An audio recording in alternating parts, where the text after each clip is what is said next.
Dunamis Woman and Real Awesome Men Ministries. We are an international ministry that we just go across the globe, empowering men and women that we may work together in a spirit of unity without tainting the true and original purpose of what God has intended for us. So we love wholesome and healthy relationships. And if you really want to be real with yourself, you know, many relationships have been tainted because we have tipped over into aspects that wasn't conducive, wasn't permissible, wasn't warranted, neither was it ordained by God.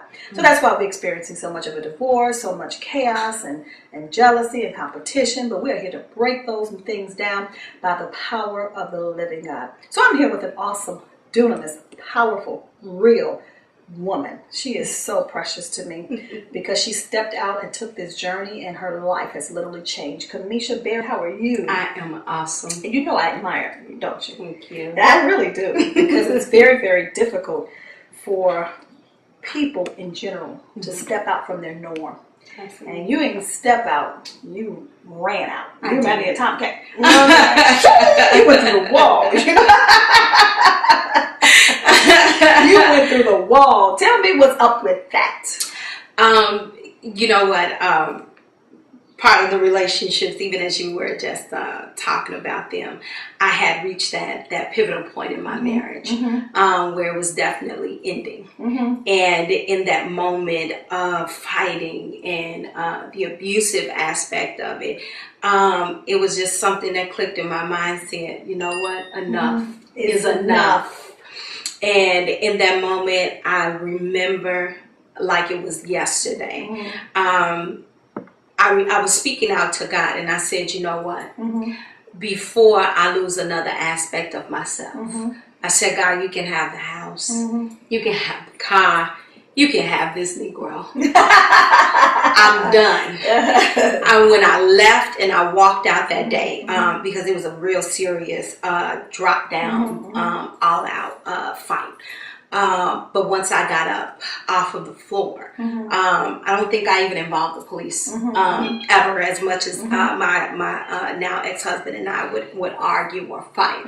But this particular time, I made that telephone call. I waited, you know, and it wasn't even a regular squad car that came. It was the police chief. I said, God, what is this? So you got the chief. I got the chief. You got the chief, girl.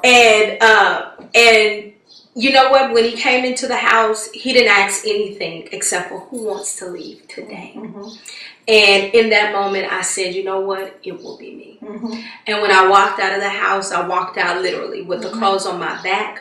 I got my 3 children, and I had a rental car at that time, and we were gone. And I have not looked back since then. You know what? You remind me, it's amazing because God only draws you to you. In aspects of life, no matter what we're doing, he will draw you to people like unto yourself. He will show you where you're going. He will show you why you had to go through what you went through. He will even bring people in your life for you to see some things about yourself that you have a difficult time. That's why when we don't change, we'll keep getting the same thing, because it's a message. It's like looking in the mirror, as it talks about in James. Absolutely. But when I met you, out of the whole mirror of women who have come my way, it was like looking directly in the mirror. And I said, God, and you were one of the first that came when God called me to ministry. And it started with Daughters of Sarah, journey from our pains to our promises, and it still is today. And that was the first aspect that he gave me, and I had came out of the same thing, and I was like, I see why I had to go through it. I see why I had to take it. Looking at you, I see why I had to, and it was, and it's still that way today, you know. And it's just amazing because your mother had the same first name as my mother. Your father has the same first name as my father. I was like, wow, you know, and your journey is the same. That's why I know that you are not only just here as a ministry, but you're called, you know, as a daughter. You know, you are not only just God's daughter, you're a daughter of Sarah, and I thank God for giving me a spiritual daughter, you know, because what our natural mothers can have a tendency not to do, not because they're bad mothers, because the woman in them did not take the time. God still wants us to be cultivated, you know, and so many women, have a difficulty with being radical about their life. And we take things, you know, and we go through things, but we don't know when that breaking point is, when we know we have to do it for ourselves.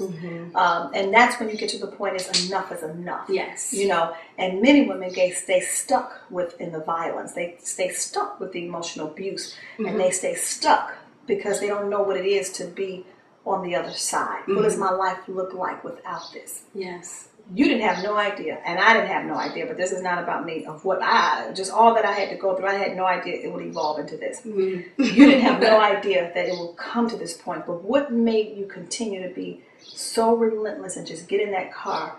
And when you started driving, and when you started getting to the place where I don't even know where I'm going, what was all going on inside of you? You know, what was going through my mind was I reflected back on the abuse that took place that I witnessed as I was growing up, and I often reflect a lot on my mom and how she handled many situations, and because I had a step parent in my life, and my stepfather was the abuser to me, and I think even as a child I had purpose in my life that this can't be me.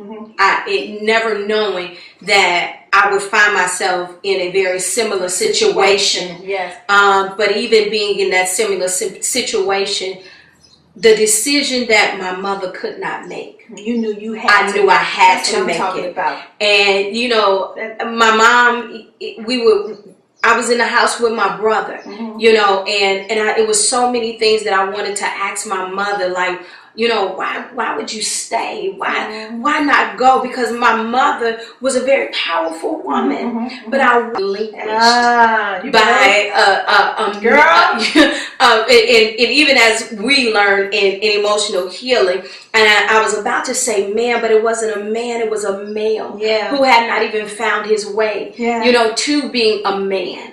And for me, having walked in similar footsteps.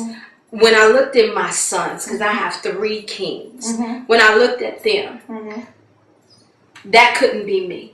I was so concerned about how they would view me, what they were seeing, what they would pick up, how they would treat their woman. Exactly. Their correct. And I said, if between the 2 of us, if one of us didn't make a decision, somebody had to do it. And so, in that moment, I decided it was going to be me. And then, you know, it's very much of a sensitive place because you have to know 3 things, as we learn in emotional healing, and we'll forever be learning. It's strategy, what else? Skill, and the timing. Okay, many of us don't know the strategy.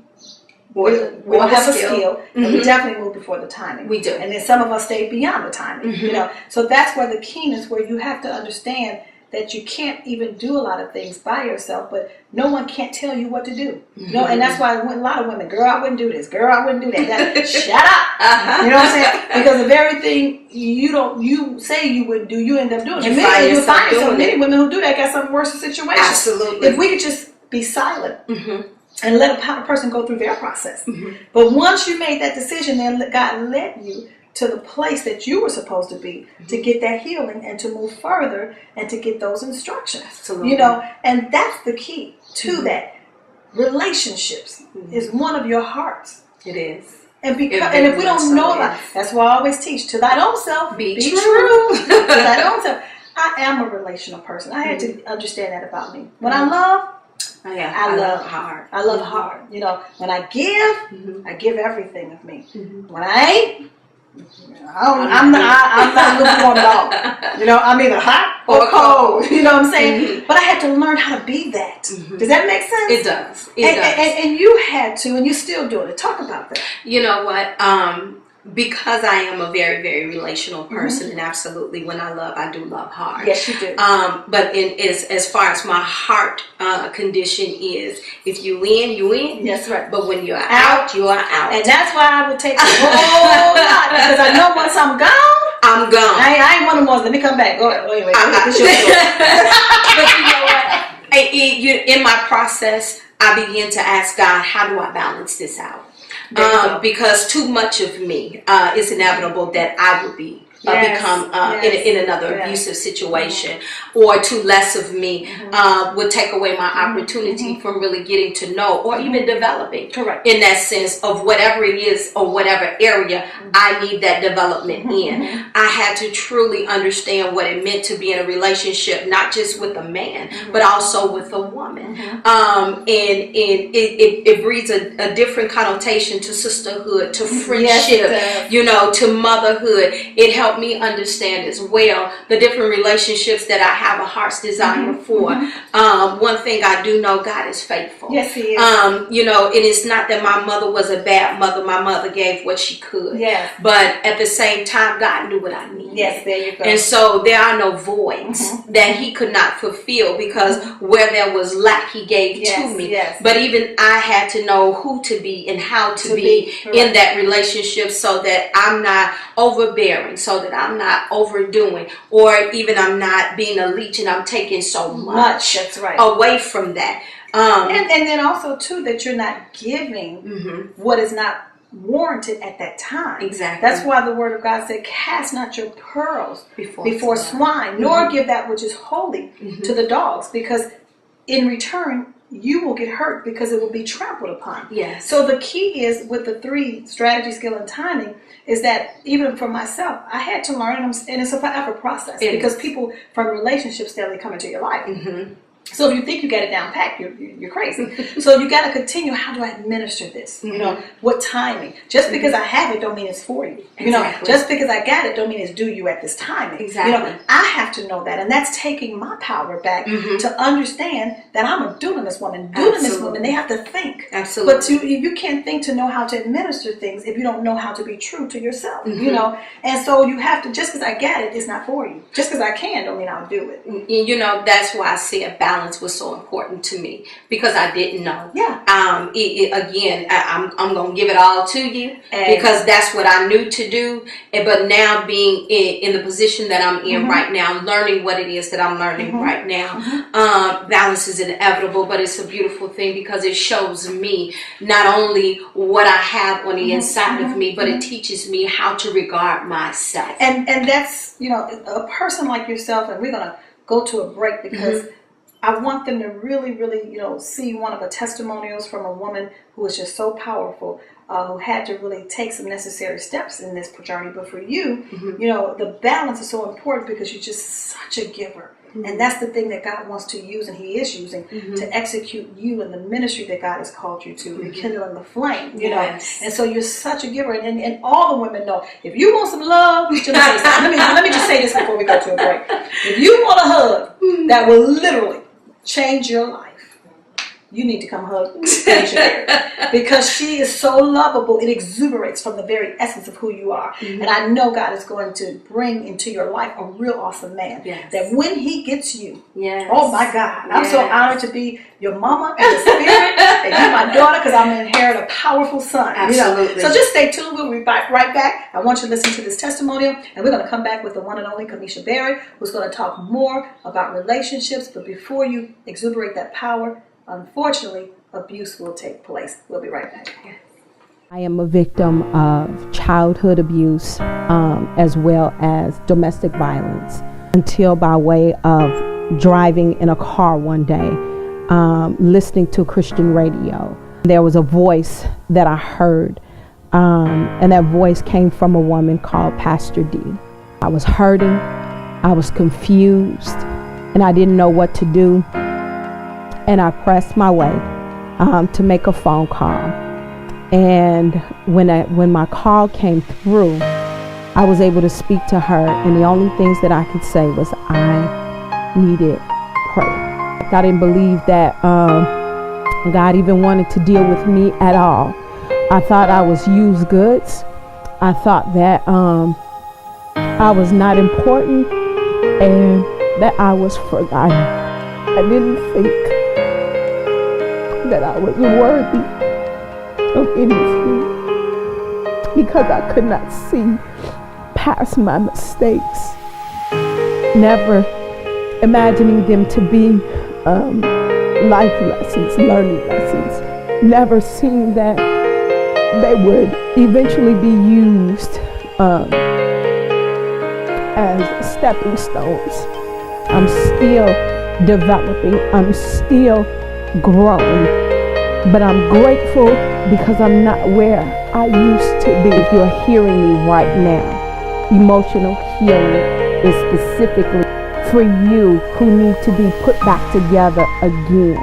You are not the definition of anyone else. You are exactly who it is that God created you to be, who He made you to be. And if you don't know that, this is the perfect place for you to come, for you to discover that. This is the safest place for you to be, to express your heart, for you to see who you are, for you to see yourself as God sees you. And I know that you were blessed by that testimonial that you heard, and we're definitely here for you. We definitely want you to be blessed and let God do the things He's going to do within you. And Kamesha, you know that that's a journey, don't you? Yes. You know that that's a process, don't you? Ooh, a serious process. It's a serious process, yes. But it's wonderful. It is. It's rewarding. It is. You know, I'm reminded of oh my God, of the scripture that says, you know, I'm a rewarder of those who diligently seek me. Mm-hmm. And I'm here to challenge you that just going to church don't mean you're seeking Him. You know, just because you're in the service every Saturday or Sunday or wherever you go doesn't mean that you're seeking Him. Mm-hmm. You know, the diligence is where I got to really diligently do this thing. Mm-hmm. You know, and it becomes very difficult sometimes. Yes. But the diligence is that I won't stop.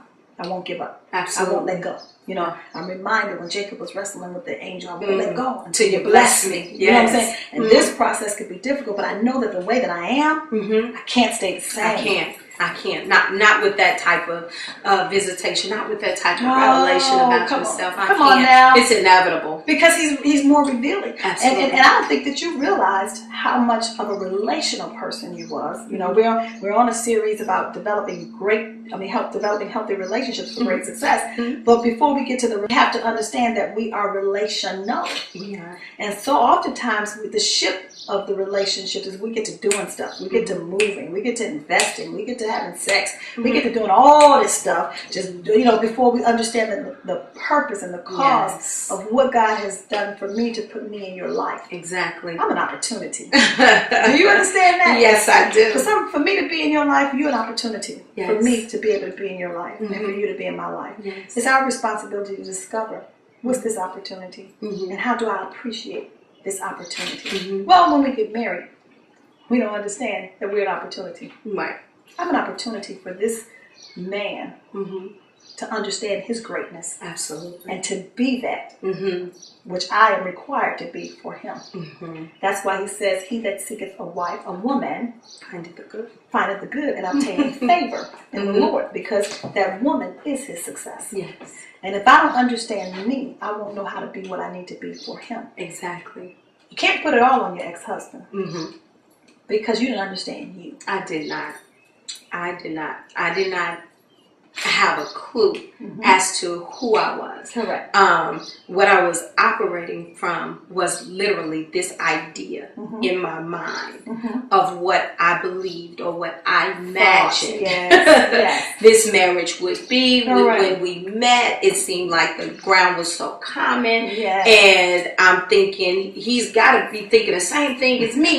So, you know, let's get together and let's do differently than where we came from. And, you know, and even being in that marriage, it was a 13-year relationship, but it was a 7-year marriage. And in that, I outgrew many things that were existing between the two of us. And no, I can't put it all on him, because even when I demanded for him to step up or demanded for him to do things that I believe a man should do, if he didn't feel like Did you hear what you said? And see, I stopped that because I want us to, we as women, we got to hear these things. Yes. You know, what I wanted him to be. And then you also said, I demanded. We as women are not called or created to put a demand on any man. Yes. And we oftentimes want them to be what we want them to be. And if you're not what I want you to be, then I don't want to have nothing to do with you. Girl, you better talk about it. Go right on ahead. And you know, and that was actually the greater deal of the dysfunction in the marriage.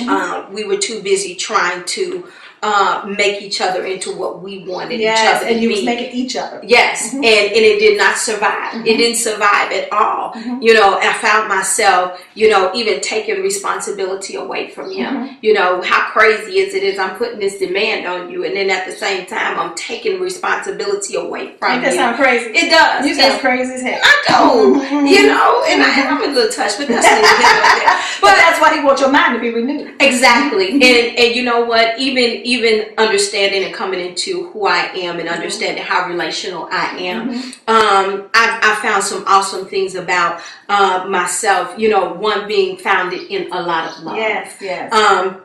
But not only that, but also understanding that, you know, each man that comes into my life, it's not for me to determine where that relationship is going to go. Exactly. You know what I mean? Exactly. But it's for me. I learned that part of where my passion comes from is I can hear the heart of a man. But just because he's there, that doesn't mean because I can hear that heart that Jesus, this is the one. This is him. Because you when you're relational, you're a hearer. Yeah. And that's why it's so important that we understand the difference between religion or being a religious person versus having a true relationship. Yes. That's why the Bible said, let him have an ear to what? Hear. The Pharisees, the Sadducees, the high-minded people could not hear because they were just living by religious views and doctrines and formats and things that was put into place. And when we live that, it's hard for us to hear. It is. But relational people who have a relationship, I ain't about the doctrine, I'm not about all that. God, I want to hear, and you hearing from that aspect, then we have to be careful that I'm just because I'm hearing don't mean it's for me to take the matters in my own Exactly. Or for me always to speak either. And because I hear, I have a problem. I really have a problem with women who got to give a man the word of the Lord. You know what I'm saying? And I can support that biblically. You know,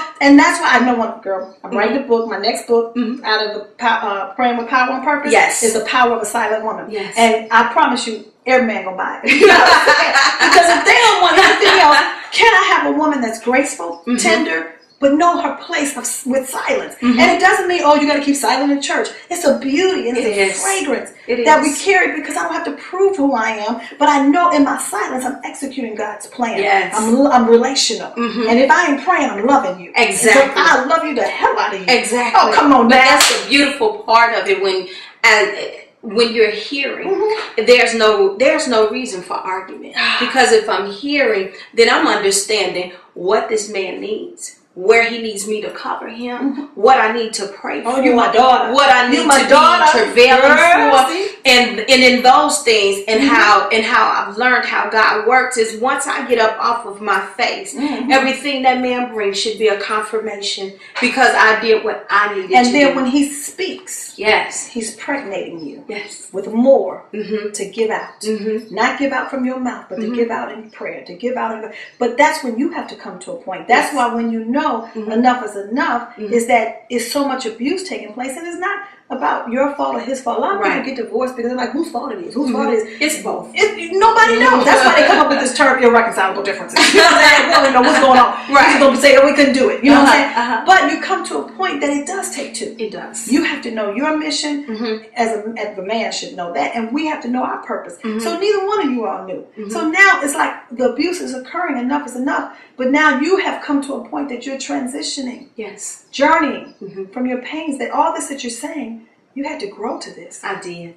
You had to be cultivated. Yes. You had to sit down and learn some things. Talk about it. I go did. ask that and go ahead, let me just interject before you start talking. How long have we been together? How long? Wow. Been, what, 10 years now? Just about. Just about. And that's just speaking to the length of the process and just to remind everyone that this is not a quick fix. This is not something where you go to church and it's like, oh, Jesus is going to heal me, going to take away. No. In having to go through this process and having to sit down, I had to sit and look at me. I had to deal with me. I had to accept the fact that majority of the reason why I was in the mess that I was in was because of the decisions that I made out of my pain. Yes. And when we talk about journeying from our pains to our promises, I didn't know how jacked up I was until I had to sit and look at some things. I didn't understand how, rejected I felt, how abandoned I was. I didn't understand how I was making decisions because I'm trying to fill the voids of myself. And I'm making decisions, killing myself mentally and emotionally in the process. But here we are, 10 years later, having made some great strides. Girl, you had to, let me just say this. She had to have made some great strides. You see that hair over her eyes? Yeah. That's a sign. Hey, I'm a confident woman. You know what I mean? I don't need you to see both of my eyes. I don't. I want to leave a little bit of that intrigue there. You know what I mean? I am an enigma in some areas. I'm just saying. But even for me, to be able to even say that, it keeps me in a posture of value when it comes to me, because the flip side of that is I am a go-getter. Yes. And the most difficult thing that God had to do was say, sit down and be still. Yeah. And I'm like, what is this be still stuff? What do I do in this? God, what do you mean? I can't go. He's like, no. Be still and trust. And that was the basis of even journeying from my pains to my pride. I had to relearn how to trust at the base of betrayal. Oh, come on now. And we're still learning that. Still learning. Because you said the base is what betrayal. And then you know what? You're going to be back with us next week, another show. But we're going to deal with that. All we want to talk about is that, because all of us have been betrayed. Yes. Matter of fact, let me just tell you this. It was betrayal that got your Lord and my Lord and Savior Jesus Christ to his true purpose and origination for coming on this earth. Absolutely. And that was to die and to rise for our sins. You know what I'm saying? So betrayal, and a lot of times that sword of betrayal, before we kill it, guess what it does? It kills us. You have to understand that. And it's a sword that will pierce your very soul. Yes, it will. I'm here to let you know that. Yes, but you've experienced it, I've experienced it, but you got to know the purpose of a thing. Because if you don't, it will literally kill you. You know, I am just so excited, Mishi, about your future. Thank you. I am. I thank God for the mind that he's given, and he's steadily transforming my mind to be able to not just see where we are, but to see the future. You know, and this process, it wasn't a straightforward. You went back to some things. You came back. You went back. So the 10 years, not because, it take God so long. We contribute to a lot of our delays. We do. You know, the promises God has for you is never denied, but they are delayed because you go off the course. I go off the course. And we do this out of our fears, our anxieties. So I am Pastor D, and I just want to thank you for being here. Come back, because you're going to see Kamesha Barrett right here, the base of betrayal. That's what we're going to talk about. And I just want to give credit, because that fine hair, my nature signs, you definitely want to. We got some powerful people in this ministry. Absolutely. Give us a call, 1-855 be Dunamis. We got it from the beauty on the inside and the beauty on the outside. Girl.